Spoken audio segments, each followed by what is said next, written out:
Hello, I'm Ravewood, and welcome back to the RaveCraft server. I am here in episode 1, and we are going big. So, I am, of course, in a mushroom island, and I'm gonna grab one of these islands, and while I'm talking to you, we're gonna roll a time lapse of flattening it down to the ground. So, let's get started. So, for this time lapse, I hired the Beacon Daddy services of Styx, another player on the server, and he is flattening out this island for me. And what we're going to do is we're going to build a massive mini game. And it's called a mini game because it's a game within the game, but it's really more like as if we were building a whole adventure map in survival. And that's exactly what we're going to do, really. We're going to isolate this island, make it its own little world, and you're going to get here by going through the nether. Uh, Speaking of that, well, Styx has been flattening this island. I've been cutting out and building a couple hundred blocks of another tunnel to get out here. And I'm not going to show that because I showed what the other tunnel looks like in the last episode. But we'll end up checking it out soon because the other tunnel is where the story is going to start. You're going to branch off the main tunnel, go into a dark, spooky forest, and as you walk through there, at the end, you'll get to the other portal, and that'll take you into the game. And I'm really making a full immersion. I'm thinking of having a role playing aspect to it in the terms of like having a full storyline. It builds on itself as you go through the game.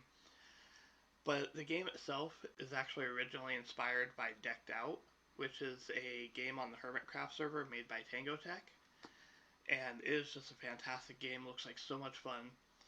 But my game's got a lot of my own inspiration to it, and it's going to be less of a runaway and run for your life game, and more of a survival hack and slash dungeon crawler exploration game. So there's going to be a lot more to it, I feel, but in different ways. But it's got a lot of the same aspects to it. So if you're interested in checking out Decked Out, I'm going to leave a link to a overview down in the description. And definitely check that out. It's an awesome game. Unfortunately, it's about to come to an end. So I actually did more flattening than what's done in this video.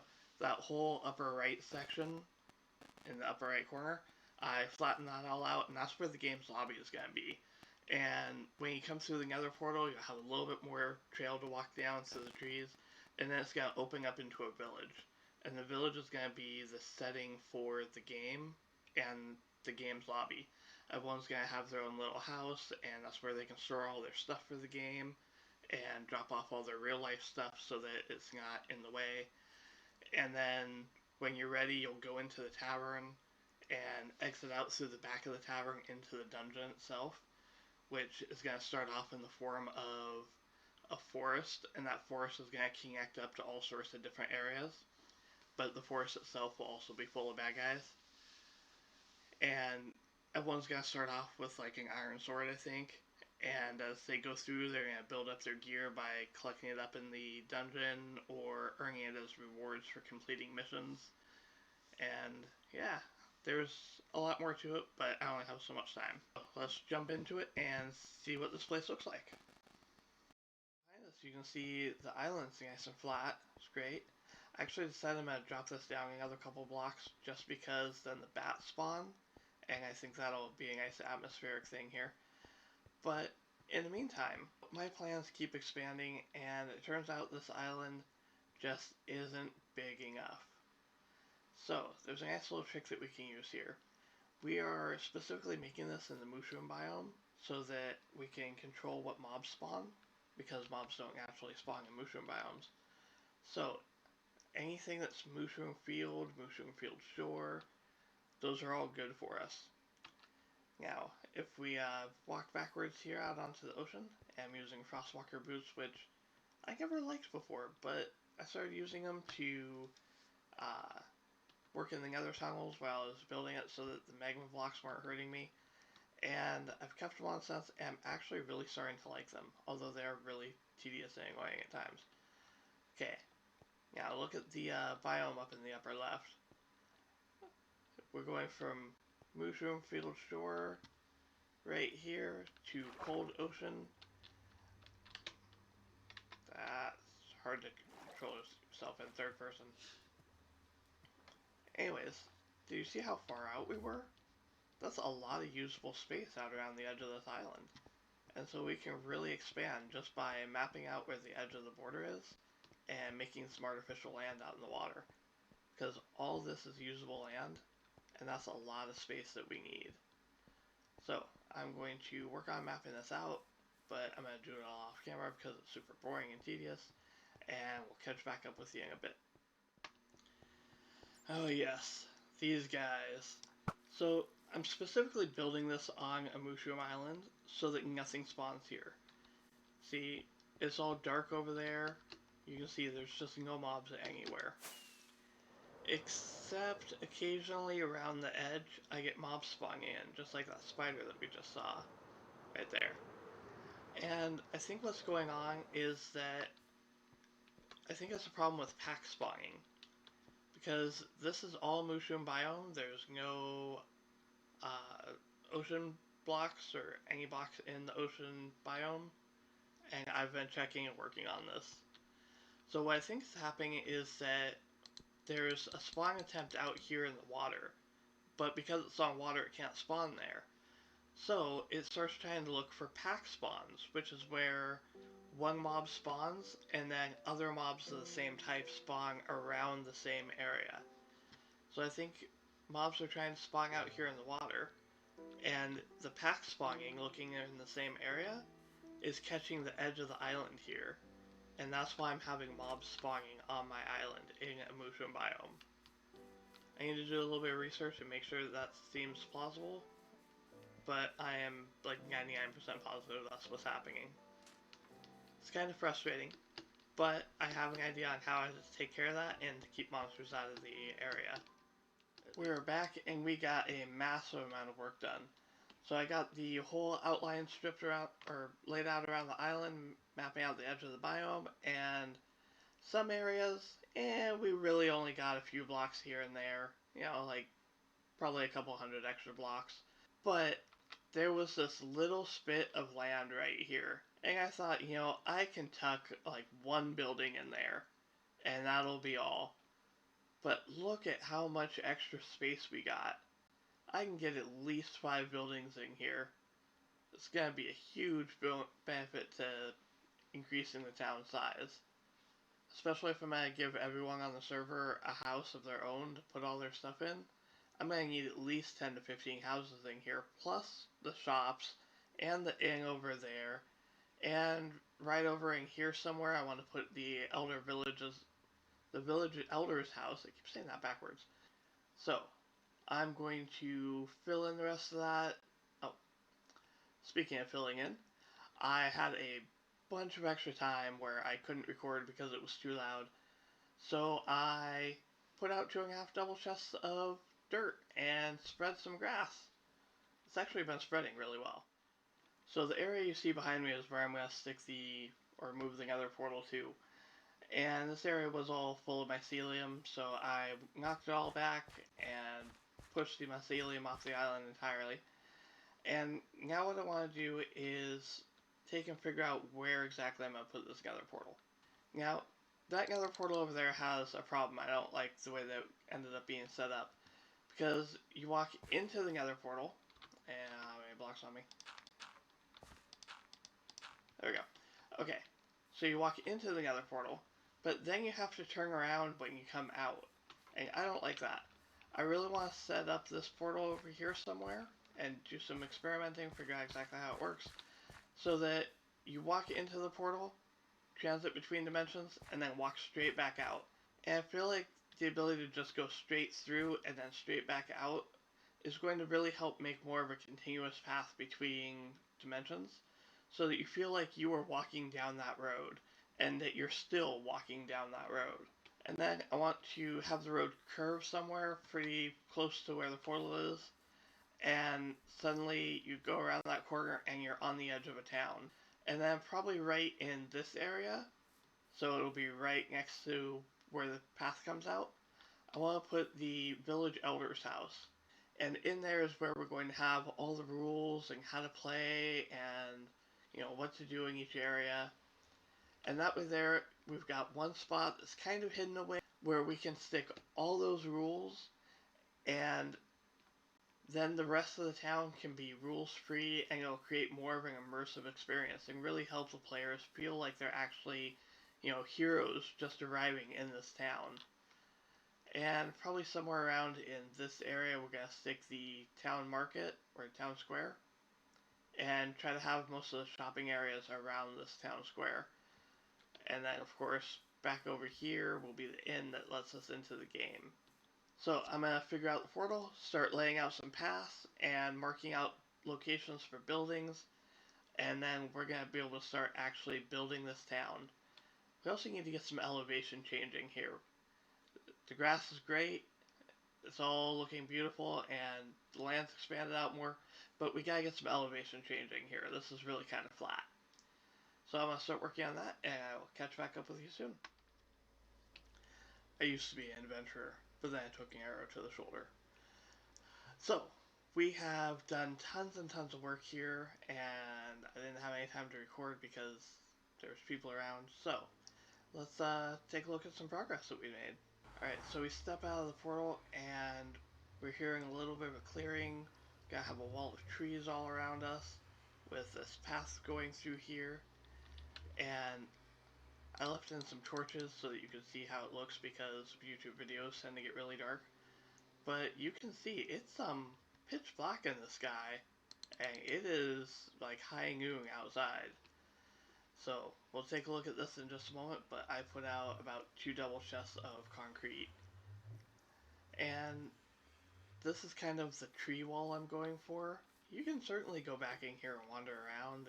There's nothing really to do in here, except for right over here, right behind this tree.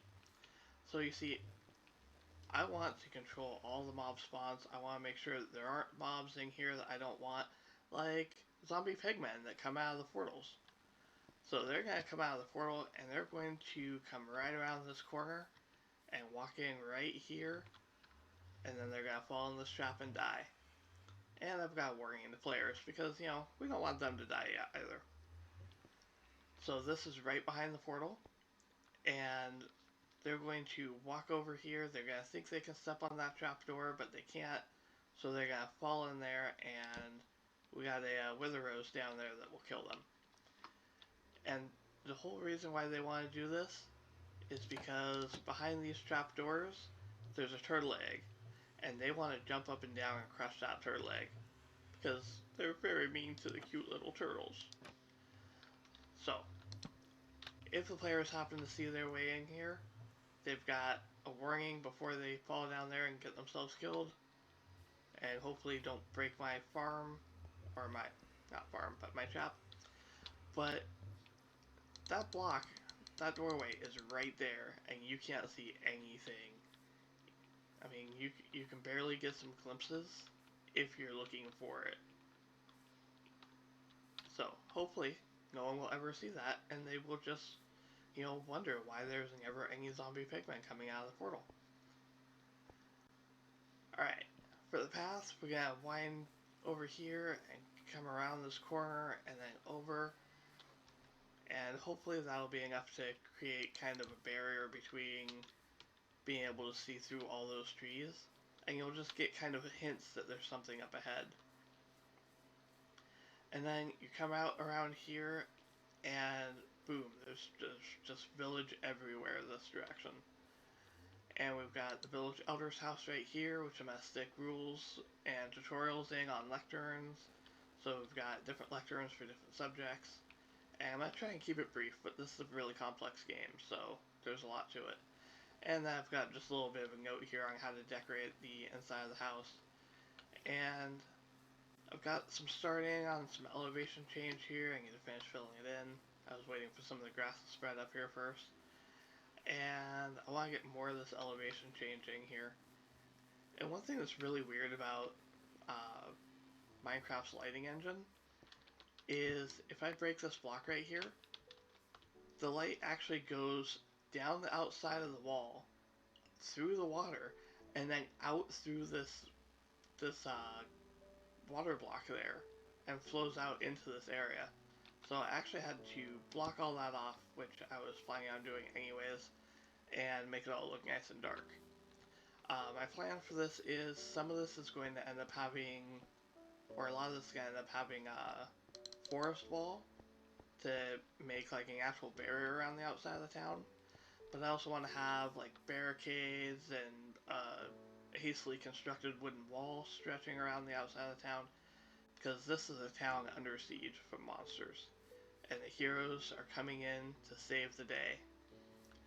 So, I'm going to cover up all this with black carpet so that you can't see it, but it'll also all be hidden behind a wall of barricades and wood, like a wooden palisade wall, and then we'll have some trees coming up out of here also, just to help enhance the wall and hide the fact that there's actually a gigantic concrete wall there. And when I mean gigantic, I mean this thing is pretty good size. It's hard to see because the black is just so black that it blocks all the light. You can barely even see any detail here, and I've got my brightness turned up to max. But I've built a black concrete roof, and I'm going to extend that over this whole area here for the whole town, and that's going to make this town in perpetual nighttime. And yeah, this has been 2 double chests of concrete so far, so I've definitely got a lot of work left to go. And then we're going to kind of decorate it a little bit. I've got some ideas to kind of make some like fake cloud looking things that hopefully will turn out well. I'm also working on procuring a ton of nether stars so that we can have a starry night sky.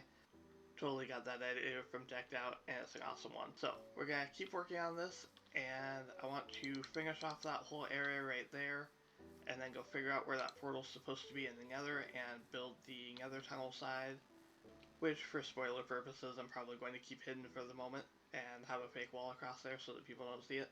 And I want to get this area finished up one area at a time. So let's get back to it, and I need more leaves.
We've got the dark forest path all laid out and got a few lamps in there that's brightening it up a little bit more than I'd like.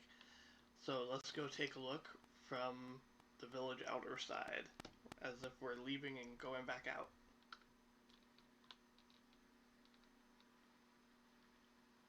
So I got all the texturing in here, got a bunch of plants, there's shrubs in the background that help break up the wall, and there are spots where you can see the stone that I used to lay out the black wall outline, and I'm gonna have to go through and fix all that, but I will definitely do that off camera and make sure you can't see any stone.